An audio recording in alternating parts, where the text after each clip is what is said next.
Hey, this is Adam Huxma from ProjectionHub, and in this video I'm going to do kind of a projection makeover here. So I'm going to start out with a set of projections that a client sent to me that was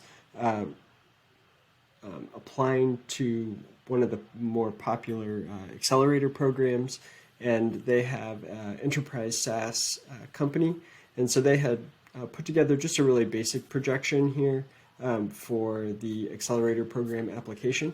And really the projection they put together was really a solid starting point, I think, for the accelerator application. But as they kind of move on with the company and look to raise further rounds of investment, they're really going to kind of need to up their game in terms of the sophistication of the model. So what I'm going to do is just kind of run you through real quick what they started with, and then show you what we were able to do with a little bit of work with one of our templates. So you can see here kind of the core assumptions for their model.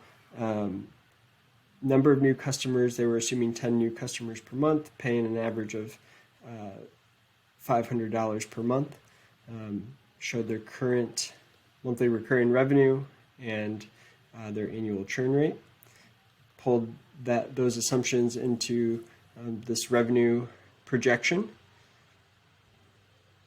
And then they had their operating expenses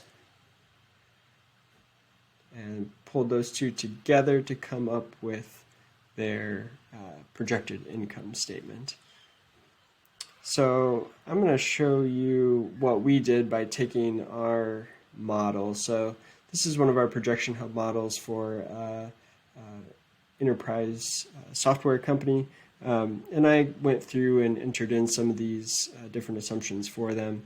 This initial tab is really just an assumptions page. What I really want to look at is our revenue model. So they had this kind of very simplified, just assuming we're going to get 10 new customers every month, which is fine. But as they grow and they have more data, they should be able to kind of do a deeper dive in how that revenue model is built. So I'll just show you what I did. Make this a little bit bigger here.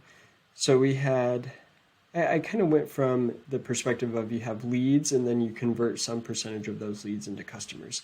So they had leads through their email list. So they would add email contacts to their email list, their newsletter. Let's say they were adding 100 new emails to the list a month. They were starting out with 1,000 on the list, and they were converting 1% of their email list each month into what we're saying is a lead, someone who's expressed interest in the software product. They also had leads from referral partners. So in this case, payroll companies or accountants and CPAs were referring customers to them as well, or leads to them as well. So they had 5 leads from referral partners each month. And then what I did here was I said, this is an area that they're really trying to grow. So I put in a percentage growth rate. So each month they're growing that at a 3% rate. And here we have the same thing with, they also have some leads from existing clients. So happy clients are referring others to them, other potential leads to them. And so also have a growth rate for that.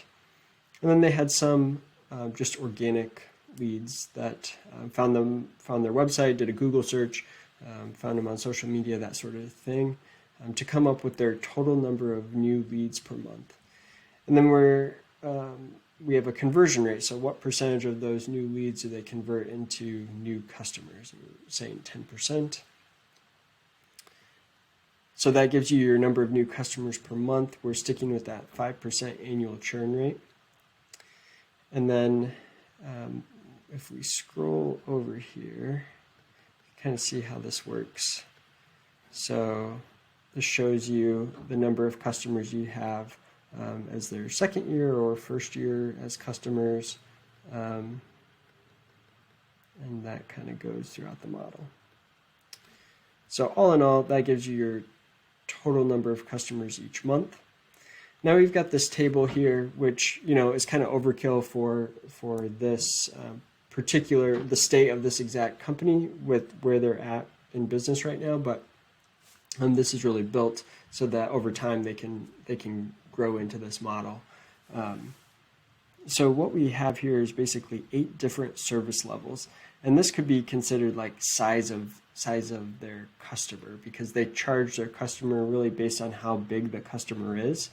And so you can kind of have 8 different buckets of customer sizes here, with average monthly fee for each level. We also have, so this is the pricing per month for the customer. And then there's also this assumption here that maybe there is some direct cost to you, to the company, for providing that software. Could be other third-party software licenses that you have integrated into your model that kind of scales with your customer base. And so then over here we can see this is percentage of customers paying for the service in their first year as a customer. So we're saying 25% of customers in their first year have level 1, 50% have level 2, 25% have level 3, and you can see second year, third year, fourth year, fifth year, kind of a breakdown. So the idea here would be that over the years, your customers might grow. Your existing customer base that maybe started out small, maybe they're growing and they're growing into some of these larger packages. That is the idea here. So scrolling down, so that gives you your total software revenue. But then in this case, they also charge a $750 setup fee in the first year. So when they bring on a new customer, they're charging $750, and we're just kind of estimating here that it maybe takes about $100 worth of labor costs to do that setup work. And so that's what that represents here. If you did charge this, if this wasn't really a setup fee, but it was an annual fee, you would be able to put in, maybe charge them that $750 every year as an annual fee. That's what you could put in these fields here. But overall, we've got our setup fee revenue, our labor costs for the setup, and then we've got our total revenue here, which is made up of our software revenue and our setup fee revenue, and our cost of goods sold, which is that direct cost of the software, maybe third-party software services that you have integrated into your software that again scales with number of customers that you have, plus your labor cost for setup. And then we took some of their different expenses, and you can kind of see how this is set up. So you can enter in your different expense categories. Is it SG&A, other operating expenses? And then another cool thing is you can make these expenses a fixed percent or a fixed dollar amount or a percentage of revenue. And so here for advertising as an example, we have this as a fixed $500 per month. But here, credit card fees, so they're charging their customers with credit card, and the credit card company is charging them a 3% processing fee.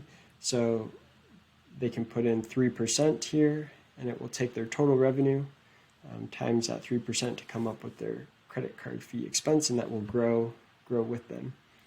And now down here we can add sales commission. So this is, let's say they have salespeople that they pay a 10% sales commission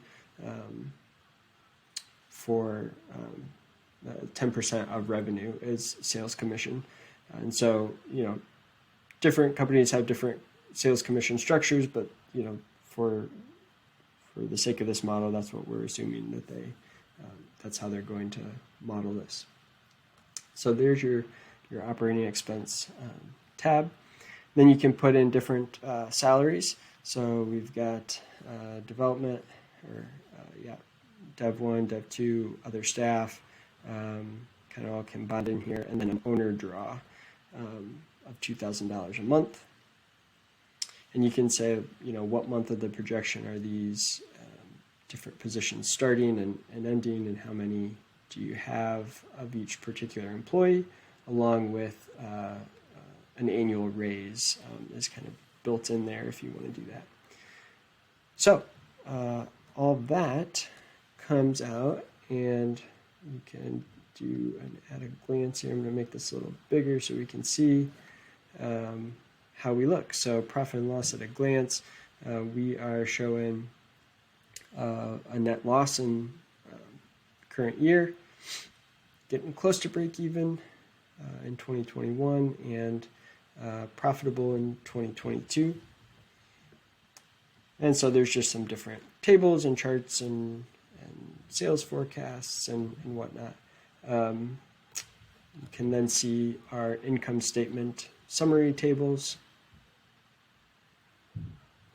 Just get a look at how that works, and then a cash flow model. So this shows you cash at beginning of period. So this kind of shows our need to raise some investment based on we're seeing we're in the hole here.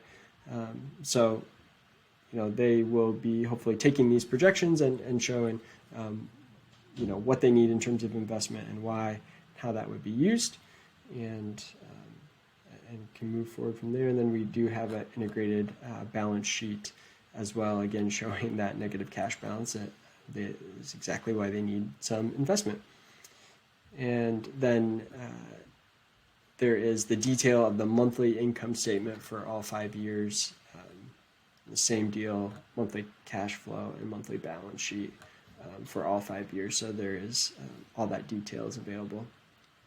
So that kind of shows you just kind of going from this model, which served its purpose, I think, for discussion's sake and application to an accelerator program. But as this company is looking to raise another a round of funding and has more and more data that they can actually use to build out a financial model,